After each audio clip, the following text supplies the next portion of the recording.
హీరోలు టెక్నీషియన్స్ కి రెమ్యునరేషన్ తగ్గించాలనేది వాళ్ళు కట్టుకున్నారు, ఎందుకు వాళ్ళు మాట్లాడలేదు? ఇల్లు కట్టుకున్నారు. ఎందుకు తగ్గించలేకపోతున్నారు? అది కదండి. మీకు ఒక్క మాట అడుగుతున్నా, ఈ మీటింగులో హీరోని కూర్చోబెట్టండి, ఈ మీటింగులో టెక్నీషియన్ కూర్చోబెట్టండి, ఈ మీటింగ్లో డైరెక్టర్ కూర్చోబెట్టండి.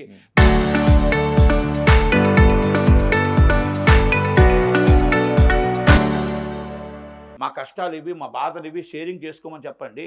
ఈ పర్సంటేజ్ సిస్టంలో మీరు ఎగ్జిబ్యూటర్ పర్సంటేజ్ అడుగుతున్నాడు, డిస్ట్రిబ్యూటర్ పర్సంటేజ్ అడుగుతున్నాడు, ప్రొడ్యూసర్ పర్సంటేజ్ అడుగుతున్నాడు. అలాగే హీరోని అడగండి, హీరోని కూడా పర్సంటేజ్ సిస్టంలో అడగండి, డైరెక్టర్ పర్సంటేజ్ సిస్టంలో అడగండి, మెయిన్ ఏ1 టెక్నీషియన్లు కూడా పర్సంటేజ్ సిస్టంలో అడగండి. తప్పు లేదు. నేనేమంటే ఇది రెగ్యులర్ ప్రక్రియగా కూర్చోండి, మాట్లాడండి. మీరు నేను ఒకటే మాట మళ్ళీ 10 సార్లు 100 సార్లు చెప్తున్నా కూడా మీరు 10 రోజులు రాత్రి పెద్దిని ఆపితే మీకు అవుతుందా అని అడుగుతున్నా. నేను పెద్దిని టార్గెట్ చేస్తే అవుతుందా మీకు అని అడుగుతున్నా. ఇది 8 సంవత్సరాల నుంచి తేలిన ఇష్యూ, రాత్రి 10 మీరు ఆపితే అవుతుందా అని అడుగుతున్నా. మీరు ఆపాలనుకున్నా, అరిచేతిలో మీరు ఏది చేసుకుందాం అనుకున్నా, 3వ తారీఖు నైట్ 9 గంటలకి ఏదైతే ఉన్నారో అదే ఎగ్జిబ్యూటర్ సినిమా వేయకపోతే క్షమాపణ కోరకపోతే నన్ను అడగండి. ఇదే ఎగ్జిబ్యూటరు పెద్ద సినిమా వేయను అని నాకు చెప్పమానండి ఎవరైనా. ఎనీ ఎగ్జిబ్యూటర్ 9 గంటలకి ప్రీమియర్ షోతో సినిమా పడుతుంది, ప్రపంచం అంతా వేస్తారు. మొత్తం ఒక్క థియేటర్ లేకుండా ఫస్ట్ ఎవరు మాట్లాడుతున్నారో వాళ్ళే వచ్చి అగ్రిమెంట్ చేయకపోతే నన్ను అడగండి. నేను అగ్రిమెంట్ చేశా పెద్ది, నేను చేశా అగ్రిమెంట్.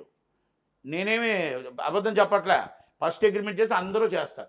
ఎగ్జిబ్యూటర్లు 5 నెలల నుంచి రెంట్లు లేవు సార్, 5 నెలల నుంచి కరెక్షన్ లేవండి, కరెంటు బిల్లులు కట్టలేకపోతున్నామండి.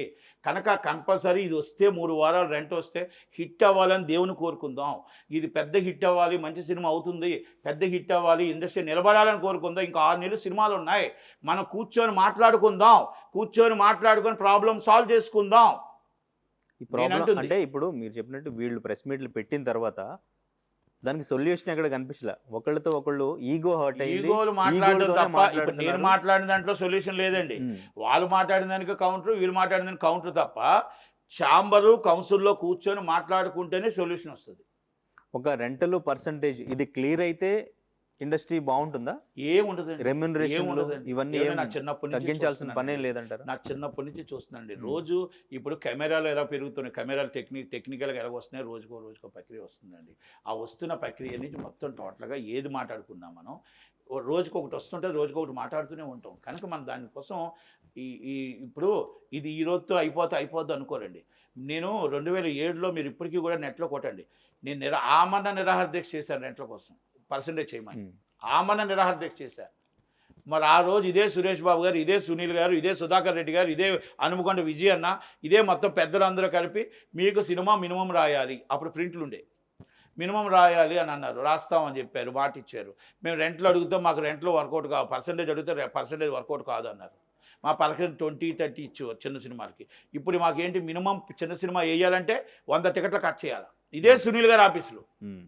మరి ఇదే మన పరిస్థితిలో మనం 3 లక్షలు రెంట్ కట్టాలా, మినిమం 3 లక్షలు ముందు కట్టాలా, 4 లక్షలు ముందు కట్టాలా. మరి పెద్ద సినిమాకి మీరు పర్సంటేజ్, చిన్న సినిమా పర్సంటేజ్ ఇవ్వాలి కదా. మరి దానికోసం మీరు ఎందుకు మాట్లాడట్లేదు, దానికోసం మీరు ఎందుకు చెప్పట్లేదు? చిన్నవాడు చిన్న చూపు చూస్తే పెద్దవాళ్ళు మీరు 5గురు మాట్లాడేసుకుంటే మా బతుకులేంటి, మా జీవితాలు ఏంటి? అంటే ఇంత జరుగుతుంటే ఫిలిం ఛాంబర్ ఏం చేస్తుంది, ఎదురుపోతుందంటారా? ఫిలిం ఛాంబర్ సురేష్ బాబు గారు ఊటీలో ఉన్నారు. ఓకే, ఎస్, ఆయన సురేష్ బాబు గారు ఊటీలో ఉన్నారు. అవన్నీ ఆయన కనబడట్లేదు, ఎందుకంటే అక్కడ సెల్ ఫోన్లు లేవు, టవర్స్ లేవు. కనుక సురేష్ బాబు గారు ఇక్కడ ఉన్న వాళ్ళు ఎవరు కూడా ఛాంబర్లో ఎవరు లేరు, ఛాంబర్ ఖాళీగానే ఉంది. కౌన్సిల్లో ఏమి పట్టించుకోవట్లేదు కాబట్టి నేను రిజైన్ చేశాను. ఓకే, అంటే ఇది మెగా ఫ్యామిలీ కాబట్టి వీళ్ళందరికీ చిన్న చూపు. అదే మామూలుగా ఇంకొక కాడైతే పరిగెట్టుకుంటూ వచ్చేస్తారు మొత్తం అందరూను. అంటే నేను సీరియస్గా చెప్తున్నాను ఇది. ఇప్పుడు మీరు ఏ మాట అనండి, మేము పల్లకి మోసేవాళ్ళమే, పల్లకి ఎక్కేవాళ్ళం కాదు. ఆ పరిస్థితిలో చూస్తున్నారు వీళ్ళు. అది మీకు అందరికీ అర్థమై ఉంటుంది. అంటే నేను ఒకటే మాట అంటానండి, అన్ని రోజులు మీవి కావు, అన్ని రోజులు మావి కావు. మాకు రోజులు వస్తాయి, మాకు టైం వస్తుంది. ఆ టైం వచ్చిన రోజు మాకు ఉంటుంది. కానీ ఏంటంటే చిరంజీవి గారు అందరు వాడు, అందరి కోసం ఆలోచించేవాడు, సినిమా ఇండస్ట్రీ కోసం ఆలోచించేవాడు, 10 మంది కోసం ఆలోచించేవాడు, పేదవాడి కోసం మొత్తం టోటల్గా హెల్త్ ప్రాబ్లం నుంచి ప్రతి వాళ్ళకు రామచంద్ర గారు మిస్సెస్ అలాంటి మంచి వ్యక్తులకి సినిమాలు బాగుంటే మన 10 మంది బాగుంటారని కోరుకుందాం. ఆయన ఇన్వాల్వ్ అయితే ఏమైనా సొల్యూషన్ వస్తుందంటారా? ఆయన దాకా ఇన్వాల్వ్మెంట్ ఎందుకండి? 3వ తారీఖు నాడు సినిమా రిలీజ్ అవుతుంది, ప్రీమియర్ షోలు పడతాయి, సినిమా సేమ్ రిలీజ్ అవుద్ది. ఆయన దాకా అవసరం లేదండి. ఆయన ఓనర్ సైన్ చాలు, ఆయన దాకా అవసరం లేదు. ఆయన ఇన్వాల్వ్ అవసరం లేదు. ఆయన అలా నించొని చూస్తే చాలు, ఆటోమేటిక్గా రిలీజ్ అయిపోతుంది సినిమా. మనం ఒకటి కూర్చోండి, ఆయన్ని భయపించాలి అనుకుంటే ఇలా భ్రమ. ఓకే, ఫస్ట్ May 15th మళ్ళీ ఎగ్జిబిటర్స్ అండ్ ప్రొడ్యూసర్స్ మీటింగ్ ఉంది కదా, ఈ మీటింగ్ తర్వాత ఏదైనా సొల్యూషన్ దొరికే ఏమంటే రేపు మీటింగ్లో కంపల్సరీ సొల్యూషన్ రావాలా. వీళ్ళు ఎవరైతే ఈగోలు మాట్లాడుకుంటున్నారో వాళ్ళందరూ కూర్చొని మాట్లాడుకొని సెట్ చేసుకోవాలా. నేను ఒకటి ఎగ్జిబిటర్ వైపు, డిస్ట్రిబ్యూటర్ వైపు, ప్రొడ్యూసర్ వైపు అందరూ సమానంగా ఉండాలా. యూజర్ మనీ ఆల్రెడీ పే చేసి ఉన్నాడు కాబట్టి, యూజర్ మనీ చేసి ఉన్నాడు కాబట్టి పెద్దని మనం టార్గెట్ చేయకూడదు. అలాగని చెప్పి ఎగ్జిబిటర్కి కూడా మీరు ఇదే పాత రెంట్లు ఇవ్వడం కరెక్ట్ కాదు, ఒక హైప్ చేయండి.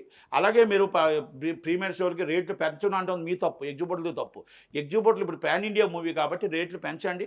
మీరు జనవరి నుంచి ఒక డిసిషన్ తీసుకోండి, 2027 జనవరి నుంచి ఒక డిసిషన్ తీసుకోండి, తప్పలేదు. ఆ డిసిషన్ ప్రకారం షూటింగ్లు చేసుకుంటారు, ఆ డిసిషన్ ప్రకారం రేట్లు అమ్ముకుంటారు, ఆ డిసిషన్ ప్రకారం హీరోకి రెమనీస్ ఇచ్చుకుంటారు, ఆ డిసిషన్ ప్రకారం మాట్లాడుకుంటారు. అంటే ఒక పద్ధతి, ఒక 6 నెలలు జనవరి 1 నుంచి తీసుకోండి, 2027. కానీ ఆల్ ఆఫ్ ది సడన్ వద్దు. దయచేసి మీరు అందరూ అర్థం చేసుకోండి, మనకు 5 నెలల నుంచి సినిమా లేదు, రాక సినిమా వస్తుంది. కేరళలో కొట్టుకుంటున్నట్టు మన సీఎం సీట్ కోసం మన సినిమాను మనమే కొట్టుకుంటే ఎలా? కేరళలో సినిమా రాక కాంగ్రెస్ పార్టీ గెలిస్తే కాంగ్రెస్ పార్టీలో నాకు సీఎం కావాలి అన్నట్టు మాకు 6 నెలలకో సినిమా వచ్చింది. శంకర్ వరప్రసాద్ తర్వాత సినిమా వస్తే నాకొద్దు నాకు ఇంత కావాలని మన చేతులతోనే పోగొట్టుకుంటే ఎలాగండి సార్? మనం ఇట్టి పరిస్థితుల్లో ఎందుకు నేను ఈ మాట చెప్పానంటే వేరే అన్నిగా భావించొద్దు. మంచి సినిమా వచ్చింది, వరప్రసాద్ 5 వారాలు రెంట తిన్న తర్వాత 5 నెలల నుంచే కష్టాల్లో ఉన్నాం. కాంగ్రెస్ పార్టీ అదే కష్టాల్లో ఉంటే కాంగ్రెస్ పార్టీ వస్తే ఎవరు వచ్చినా బాగుండు సీఎం అనుకోవాలి, కానీ వాళ్ళు ఇప్పుడు దాకా ఇంకా అదే కొట్టుకుంటున్నారు. అందుకే నేనేమన్నానంటే మనం కొట్టుకొని పెద్ద సినిమా వెనక్కి వెళ్తే, పెద్ద సినిమా ఇబ్బంది పడితే మనం కదా ఇబ్బంది పడతాం, ఎగ్జిబిటర్లు కదా ఇబ్బంది పడతారు. మనం ఇప్పుడు సదాస్తు దేవుళ్ళు అంటారు, మేము మూసేస్తాం సదాస్తు దేవుళ్ళు అంటారు, నిజంగా మూతపడిపోతుంది. అంటే పాన్ ఇండియా పేరుతో బడ్జెట్ పెంచుతున్నారు, పాన్ ఇండియా లెవెల్లో మార్కెట్ కూడా జరుగుతుంది, బిజినెస్ జరుగుతుంది, మరి ఇక్కడ ఎందుకు టికెట్ రేట్లు పెంచడం అనేది? ఏమండి, పాన్ ఇండియా రేట్లో పాన్ ఇండియాకి మనం హీరోల్ని పరిచయం చేస్తున్నాం, ప్రభాస్ గారిని పరిచయం చేస్తాం. ఇప్పుడు అక్కడ బడ్జెట్ తగ్గట్టు పెరుగుతుంది. నేనేమంటున్నాను, మీరు రేటు పెంచడం ఎందుకు అని అంటే, ఇక్కడ మనం ఇస్తుంది 150 రూపాయల టికెట్, సి క్లాస్ 100 రూపాయల టికెట్, 100, 50. సి క్లాస్ ఇక్కడ 150, 50, 150, 175 ఆ రేంజ్లో ఉన్న టికెట్లు. మనం ఆ రేట్లలో టికెట్లకు చూస్తే, కలెక్షన్స్ చూస్తే డైలీ వేజ్ మొత్తం టోటల్గా మనకు వచ్చే రిపోర్ట్ ఎంత వస్తుంది మామూలు సినిమాకి, మనకు అదే టికెట్లు పెంచితే ఎంత వస్తుంది, మన బడ్జెట్ ఎంత అవుతుంది, సాటిలైట్ ఎంత వస్తుంది, ఇవన్నీ కూడా బేర్ చేసుకోండి. నేనేమంటే ఇవన్నీ మనం కూర్చోండి. రోజుల్లో ఫ్యాన్స్ తోనే క్లోజ్ అయిపోతుంది, ఫ్యామిలీస్ రావడానికి ఇబ్బంది పడుతుంది. ఫ్యామిలీస్ రావడానికి రేట్ తక్కువే ఉంటున్నాయి కదండి. శంకర్ వరప్రసాద్ ఎలాగాడింది 50 రోజులు? చాలా సినిమాలు ఆడుతున్నాయి కదండి, ఎందుకు ఆడవండి? నేనేమంటే రేట్లకి నేనేమి సపోర్ట్ కాను, రేట్లకి వ్యతిరేకమే. కానీ పాన్ ఇండియా మూవీ మన ఇంటర్నేషనల్ హబ్ అవ్వాలి అంటే, మనం పాన్ ఇండియా, మనం ఆంధ్రప్రదేశ్ అమరావతి ఇక్కడ నిలబడాలి అంటే, సినిమా ఇండస్ట్రీ నిలబడాలంటే పెద్ద సినిమాలకి మనం పాన్ ఇండియా వస్తుంది కాబట్టి కొంచెం హెవీ బడ్జెట్ పెడుతున్నారు కాబట్టి మనం రేటు పెంచడంలో తప్పు. నార్మల్ రేట్లు పెంచాలా. ఇప్పుడు ఎంత పెంచారండి? శంకర్ వరప్రసాద్కి 50 రూపాయలు పెంచారు. అంటే బడ్జెట్ పెంచుతున్నారు, పాన్ ఇండియా మూవీస్ చేస్తున్నారు అంటున్నారు. పాన్ ఇండియా మూవీస్ ఒక సంవత్సరానికి ఎన్ని రిలీజ్ అవుతున్నాయి? ఇప్పుడు స్టార్ హీరో సినిమా రిలీజ్ అయితేనే సింగిల్ స్క్రీన్స్ ఫుల్ అవుతాయి, చిన్న సినిమాలకి సింగిల్ స్క్రీన్స్ లో ఫుల్ అవడం సినిమాలకి ఎక్కడ రేట్లు పెంచారు? మీకు సంవత్సరానికి 150 అదే ఎప్పుడో ఒక సినిమా రిలీజ్ అయినా ఆ సినిమాకి టికెట్ రేట్లు పెంచుతున్నారు. సో అప్పుడు ఫ్యాన్స్ రావాలంటే కొంతమంది, ఇప్పుడు డైహార్డ్ ఫ్యాన్స్ లాంటి వాళ్ళు వస్తారు, ఫ్యామిలీస్ రావాలంటే ఇబ్బంది. సింగిల్ స్క్రీన్ కి ఫీడ్ ఉండట్లేదు, పెద్ద సినిమాలు రావట్లేదు. సో ఏంటి దీని సొల్యూషన్ అండి? ఇప్పుడు హీరోలు సినిమాలు ఎక్కువ చేయాలి, హీరోలు తక్కువ సినిమా చేస్తున్నారు. హీరోలు సంవత్సరానికి 2 సినిమాలు చేయాలి. ప్రతి హీరో సంవత్సరానికి 2 సినిమాలు చేసి మన సినిమాని థియేటర్లో కాపాడుకుంటాం, సింగిల్ స్క్రీన్లో కాపాడుకుంటాం. ఈ చిన్న సినిమాలు వస్తున్నాయి. చిన్న సినిమాలు అన్నీ కూడా మన థియేటర్లో స్క్రీన్ మనకి ఇప్పుడు పర్సెంటేజ్ సిస్టంలో మామూలుగా ఏదైతే ఆక్యుపేషన్ తక్కువ ఉంది. ఆక్యుపేషన్లో జనాలు ఎందుకంటే థియేటర్కి దూరం అవుతున్నారు, సింగిల్ స్క్రీన్లకే కాదు అన్నింటికి దూరం అవుతున్నారు. మల్టీప్లెక్స్లకు ఎందుకు దగ్గర అవుతున్నారంటే సో మనీ ఫుడ్ ఉంది, షాపింగ్ కాంప్లెక్స్లు ఉన్నాయి, డిఫరెంట్ ఉన్నాయి కాబట్టి దానికి వెళ్తూ సినిమాకి వెళ్తున్నారు. మాకు అక్కడ రేట్ అయినా కూడా లెక్క చేయట్లేదు వాళ్ళు. ఇక్కడ సింగిల్ స్క్రీన్ దగ్గరికి వస్తే సపరేట్గా సింగిల్ స్క్రీన్ సినిమాకి రావాలి. సినిమాకి ఆడియన్స్ తగ్గిపోతున్నారు. మాకు ఐపీఎల్ ఎఫెక్ట్ ఉంది, డిఫరెంట్ ఎఫెక్ట్స్ ఉన్నాయి, ఎండ్ ఎఫెక్ట్లు ఉన్నాయి, వర్షాల ఎఫెక్ట్లు ఉన్నాయి, జీవితాలన్నీ మాకే ఎఫెక్ట్లు ఉన్నాయి. మొత్తం హీరోలు కూడా సగం సినిమా ఒక సినిమా 3 సంవత్సరాలు తీస్తే మాకు సినిమా లేకుండా పోతుంది. ఈ సంవత్సరం 6 నెలలు ఇప్పుడు రేపు పెద్ద స్టార్ట్ అయితే 6 నెలలు మాకు సినిమాలు ఉన్నాయి. మళ్ళీ సంక్రాంతి ఎప్పుడు వస్తుంది దేవుడా అని కోరుకుంటున్నాం. సంక్రాంతిలో 3 వారాలు రెంట్ వస్తే మళ్ళీ మాకు 4 నెలలు రెంట్ రావట్లేదు. శంకర్ వరప్రసాద్ నుంచి ఒక్కరికైనా ఒక రెంట్ వచ్చిందేమో చెప్పానండి, ఎవరికి రావట్లేదు. అంటే నేను ఎగ్జిబ్యూటర్ ఇబ్బందుల్లో ఉన్నాడు, ఎగ్జిబ్యూటర్ కష్టాల్లో ఉన్నాడు. ఎగ్జిబ్యూటర్ కష్టాలని ఏ విధంగా మనం అతికిపించుదాం అని ఎందుకున్నాడు అంటే ఇక్కడ ఎందుకంటే సినిమాలు స్టార్ హీరోస్ సినిమాలు సంవత్సరానికో 2 సంవత్సరాలకు ఒక సినిమా రావడమా, లేదు అంటే టికెట్ రేట్లు చూసి భయపడుతున్నారా, లేదు ఓటీటీనా? చిన్న మాట అండి, టికెట్ రేట్లు చూసి భయపడితే శంకర్ వరప్రసాద్ అంత షేర్ రాదు. టికెట్ రేట్లు చూసి భయపడితే ఇప్పుడు ఉన్న సినిమాలు అన్నింటికి అంతంత షేర్లు రావు. పోస్టర్లో కనిపించేది నిజమేనా? నో పోస్టర్లో కనిపించింది కొన్ని అబద్ధాలు ఉన్నాయి, కొన్ని నిజాలు ఉన్నాయి. దాంట్లో నేనేమి వెనకడుగు వేసిన అవసరం లేదు. నేనేమంటున్నానంటే రేట్ అనేది కొంచెం పెంచక తప్పదు. కొన్ని సినిమాలకి రేటు పెంచలేని సినిమాలు కూడా మరి జనాలు రావట్లేదు కదా. రేటు పెంచకపోయినా రావట్లేదు, 50 రూపాయలు పెట్టినా రావట్లేదు కదా. మన కొన్ని సినిమాలకు 100 రూపాయలు పెట్టారు, మన కొన్ని సినిమాలకు 50 రూపాయలు పెట్టారు, రాలేదే మరి జనాలు. ఆడియన్స్ జనాలకు అలవాటు పడిపోతుందండి ఏ సినిమాకి రావాలి ఏ సినిమాకి రాకూడదని. మొన్న కారా సినిమాకి ఎందుకు రాలేదు, లైక్ సినిమాకి ఎందుకు రాలేదు, బిఫోర్ సినిమా సతీ లీలావతికి ఎందుకు మరి అంత అబ్నార్మల్ కలెక్షన్స్ లేవు, ఆ బిఫోర్ మూవీస్ అంత ఎందుకు అబ్నార్మల్ కలెక్షన్స్ లేవు, ఈజ్ అ గుడ్ మూవీస్ అన్నారు. మరి రాంబాబు అని సినిమా వచ్చింది, ఆ సినిమాకి ఎందుకు అంత కలెక్షన్స్ వచ్చాయి. అలాగా ఆమాస్కి పున్నానికి కొన్ని సినిమాలు చూస్తున్నారంటే నెట్లో వాళ్ళు ఆల్రెడీ అవుతున్నారు. ఎందుకంటే ఏ సినిమాకి జనాలు వెళ్ళాలి ఏ సినిమాకి వెళ్ళకూడదని. అంటే జనాలని మనం ఒకటండి ఐపీఎల్ ఇంటికాడకు చూసుకుంటే ఒకటి, మీరు రేటు పెరిగింది అన్న మాట అనుకోవద్దండి. రేటు పెద్ద సినిమాకి మాత్రమే పెరుగుతుంది. థియేటర్లో మనం ఇచ్చిన ఫెసిలిటీస్ బట్టి మనం ఇచ్చిన మల్టీప్లెక్స్కి వస్తున్నారు. మల్టీప్లెక్స్కి ఎవ్రీ వీక్ నీకు 150 మంది ఆడియన్స్ ఉంటే మీకు సింగిల్ స్క్రీన్స్కి 12 మంది ఆడియన్స్ ఎందుకుంటున్నారు?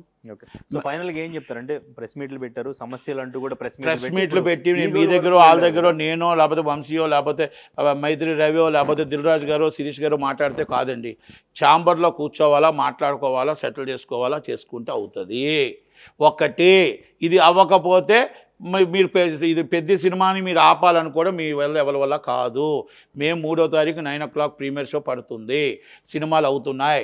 మీరు ఎట్టి బస్సులో దయచేసి యూజర్ మనీ ఆల్రెడీ పెట్టారు కాబట్టి మీరు సినిమాని కాదు, ఇది ఒక నిరంతర ప్రక్రియ. మీరు ఎలా కావాలో ఎగ్జిబ్యూటర్ కూడా నష్టపోకూడదు, డిస్ట్రిబ్యూటర్ నష్టపోకూడదు, ప్రొడ్యూసర్ నష్టపోకుండా ఛాంబర్ కౌన్సిల్ నిర్ణయాలు తీసుకోవాలి తప్ప ఎవరి కాదు ప్రెస్ మీట్లు పెట్టకుండా దీన్ని ఫుల్ స్టాప్ పెట్టాలి. ఇదే ఫుల్ స్టాప్ పెడతారని రేపటితో క్లోజ్ అవుద్దని నేను అనుకుంటున్నాను. Thank you very much. Thank you sir.